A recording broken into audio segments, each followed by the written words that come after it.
ሲጀመር ለምን እንደዚህ ተቀመጥኩት?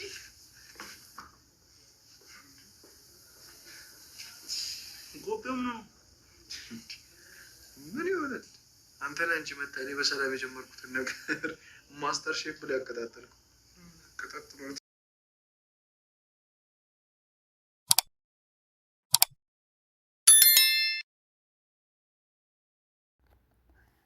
ሰኑ ሰሞኑን ጥሩ አይደለሽም፣ ምን ሆነሽ ነው በማለት ጽናትና መሩ ይጠይቋታል ሰናይትን። ሰናይትም እኔ ጥሩ ሙድ ላይ ስላልነበርኩ ነው በማለት ትመልስላቸዋለች። እና ደግሞ ልናፍቃችሁ ብዬ ነው በማለት ትመልሳለች። ልናፍቃችሁ ነው ልርሳችሁ በማለት ትመልሳለች መሩ። አሰላሙ አሌይኩም ወራህመቱላሂ ወበረካቱ። ሰላም እንዴት ናችሁ? በአለም ዳርቻ የምትገኙ የነጆም ኩኪንግ ቤተሰቦች ዛሬ ይዤላችሁ የመጣሁት የህይወት መንገድ ጽናት ክፍል 76 ነው። እስከ መጨረሻው ላይክ፣ ሸር፣ ሰብስክራይብ በማድረግ አብረውን ይቆዩ። ሰኑ ምንም አልሆንኩ እናንተን ላለማስቸገር ነው በማለት ትመልሳለች። እንዴ እንደዚህ ነው እንዴ? በጣም ነው ማዝነው ትላለች መሩ። ጽናትም እንዴ ሰኒ ታስታውሻለሽ? እኛንም እኮ ችግር ነው አንድ ያደረገን በማለት ትመልስላታለች። እና እኔ ያንቺን ችግር መሸከም የማልችል ደካማ ነው የምመስልሽ ትላለች ጽናት። ሰኑም እናንተ በጣም የማምናችሁ ምርጦቹ ጓደኞቼ ናችሁ በማለት ትመልሳለች። እና በቃ እንደሷ አትበሉ ትላቸዋለች። መሩም እና ሰኑ ምን ማለት ነው ያለብን? እንዲህ እንድንል ያደረገን እኮ ድርጊትሽ ነው በማለት ትመልስላታለች። እና በቃ አንቺ ስናውቅሽ እኮ ግልጽና በጣም ተጫዋች ነበርሽ ትላለች መሩ። ሰኑም በቃ እሺ ይቅርታ ትላቸዋለች። ጽናትም ለእኔ ማለት ሁለታችሁም እህቶቼ ናችሁ። አንዳችሁ ሲከፋችሁ አንዳችሁ ለአንዳችሁ መቆም አለብን። እናንተን ከፍቶብኝ ማየት አልፈልግም ትላቸዋለች። እሺ በቃ አሁን ምግብ እንብላና እናወራለን ትላለች ሰኑ። አሁን የምናውቃት ሰናይት መጣች ይላሉ። ኪብሮንም ብቻውን ቁጭ ብሎ ማውራት ጀምሯል። ለምን ይሆን ብቻዬን ማውራት የጀመርኩት? ለምን ይሆን በቅርብ ጊዜ የጀመርኩት? ምንድን ነው? ብቻዬን ሀዘንም ደስታም እያስተናገድኩ ነው እያለ ብቻውን ያወራል። ተደሰትኩ ብዬ ደስታዬን አጣጥሜ ሳልጨርስ ድብርትና ጭንቀት ከየት መጣ ሳይባሉ ስሜቴን ይቀላቀሉታል። ለስንት ሰው መፍትሄ እሰጥ እንዳልነበረ አሁን ለራሴም መላ መስጠት መፍትሄ ከብዶኛል እያለ ኪብሮን አሁንም ብቻውን ማውራቱን ቀጥሏል። እና በረጅሙ የተነፈሰ እስኪ ወጣ ልበል፣ ሰዎቹ የት ሄደ እያሉ ነበር፣ እኔ ስመጣ ደግሞ የሉም እያለ አሁንም ያወራል። ሰናይትም በሉ በላችሁ? እንዴት ነው የሰራሁት ምግብ? ይጣፍጣል ወይ? እንዴ እኔ የምሰራው ምግብ እኮ አሪፍ ነው ብያችሁ ነበር ትላቸዋለች ለነ ጽናትና ለነ ኪራ። ኪራ ምን ነው ተጫዋት እንጂ ትለዋለች ሰኑ። እና ቅድም አላስወራም ብለህ ስትለፈልፋል ነበር ትለዋለች። እና ይስቃሉ። እና ምን ያስቃቸዋል ትላለች ሰኑ። ናሆምም አይ ምንም ጆሮአችን ባርቆብን ነው ይላታል።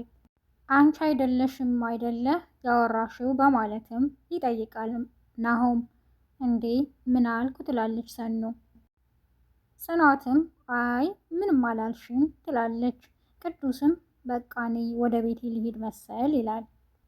በቃ ለምን እዚሁ ተሰብስበን አናድርም ትላቸዋለች ሰናይት። እና ምን ነው ኢትዮጲስን ልትከፍችላቸው ነው ይላታል ቅዱስ። አይ አንተን እኮ አይመለከትም ትለዋለች። ናሆምም እንዴ ኧረ አድሎነት ይላል። እኔም ደርብትኝ አላድርም መኪናዬን ትቼ ያውም እዚህ ሰፈር ይላል ቅዱስ። ቢያርዱብኝስ ይላል። ሰናይትም ሲጀመር አንተን ራሱ ቢያገኙ ገንዘብ ሰጥተው ምስኪን ችግሮት ነው ብለው ነው የሚያልፉ ትለዋለች። እሺ ምንም አልልሽም፣ እሱ ብቻ በቸርነቱ ከዚህ ሰፈር ያውጣሽ በማለት ደህና ደሩ ብሎ ተነስቶ ይሄዳል ቅዱስ። ሰኑም እዚህ ቤት የሚመጣው ሰው ሁሉ በቃ ጤነኛ አይደለም ትላለች። ጽናትም ዝንባያቸው በቃ ዝንባያቸው ሰኑ ትላታለች። የሆነ ኬዝማ አለ ይላል ናሆምም። በቃ እሺ እንደዛ ከሆነ እናንተም ወደ መኝታ ክፍላችሁ ግቡ፣ እኛም ያው ተሰብስበን እንተኛለን እንገባለን ይላሉ። ሰናይትም እኔ ቤት ካፕል ሆኖ መተኛት አይቻልም በማለትም ትነግራቸዋለች። እሺ ችግር የለውም እኛ ሴቶቹ አንድ ላይ አብረን እናድራለን በማለት ወደ መኝታ ክፍል ያምራሉ። እና ሶስቱም ጓደኛሞች አንድ ክላስ ገብተው ቁጭ ብለው በማውራት ላይ ናቸው። ግን ለምንድን ነው የጨከንሽባቸው ይሏታል ሰናይትን እነ ጽናት። አሁን እናንተንም እንዳላባራችሁ አርፋችሁ ተቀመጡ ትላቸዋለች።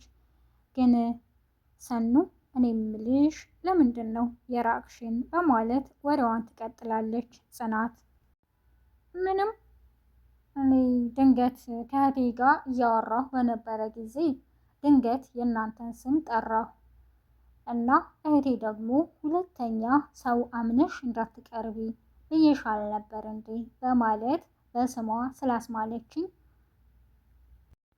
አሁንም በስሟ ስላስማለችኝ ነው ትላቸዋለች።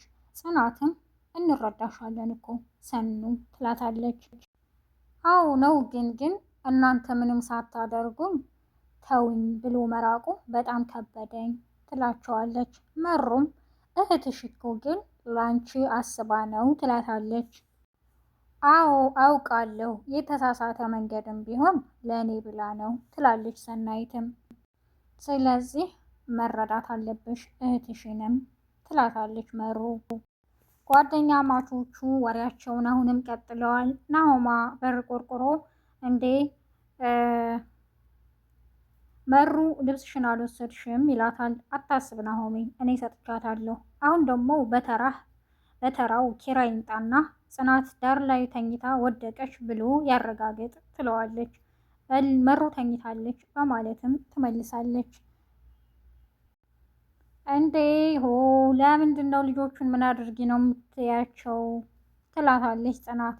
አይ እኔ ምንም አላልኩም፣ በቃ መብራቱን አጥፉና አንተኛ፣ ለዛ አያስተኙንም እነዚህ አንዱ ሲሄድ አንዱ ሲመጣ ትላቸዋለች። ኪራና ጽናትም ቁርስ ሊበሉ ወጣ ብለዋል።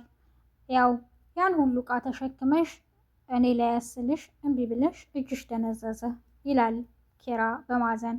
እና እኔም አላውቀው ሶስተኛ እጅ አለህ እንዴ በምንድን ነው የምትይዘው በማለት ጽናትም ትመልሳለች። እኔ ያንቺ ባል ጠንካራ ነኝ በማለት ጡንቻውን ያሳያል። በቃ እጅህን አውርድ አሁን አንዱ አይታህ እንዳትወስድህ ትለዋለች። እና ከአንቺ የበለጠ ቆንጆ ከሆነች እሄዳለሁ ይላታል። ከ40 ቀን በኋላ እንዲደገስልህ ከፈለክ በማለት ትመልሳለች ጽናት። እሺ የኔ ቀናተኛ ይላታል። አሁን በቃ እንሂድ ኪራዬ በማለት ትመልሳለች። አዎ ልግባና ለጋሼ ልደውልለት ይላታል። ጋሼ ግን እዚህ ስላልሆነ በጣም ነው የደበረኝ በማለት ትመልሳለች ጽናት። አዎ ግን እኮ እሱም እዚህ የመስሪያ ቤት ሰዎች ሰርፕራይዝ አደረጉት ይላታል። ቀኑ እንዴት ነው የሚሄደው? እቴቴም እኮ 40 ቀን ሞላት ትላለች ጽናት።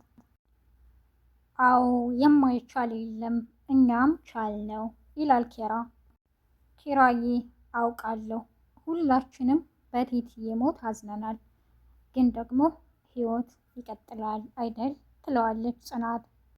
እቴትዬም ብትሆን እኮ ህመሟን የደበቀችህ አንተ እንደዚህ እንዳትሆን ነው። ስለዚህ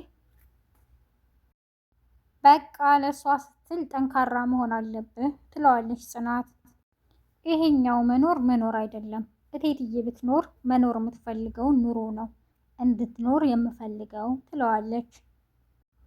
ጽናቴ እንዳስጨነኩሽ እኮ አውቃለሁ፣ ግን አሁን ደህና ነኝ ብዙ አትጨነቂ በማለትም ይመልሳል።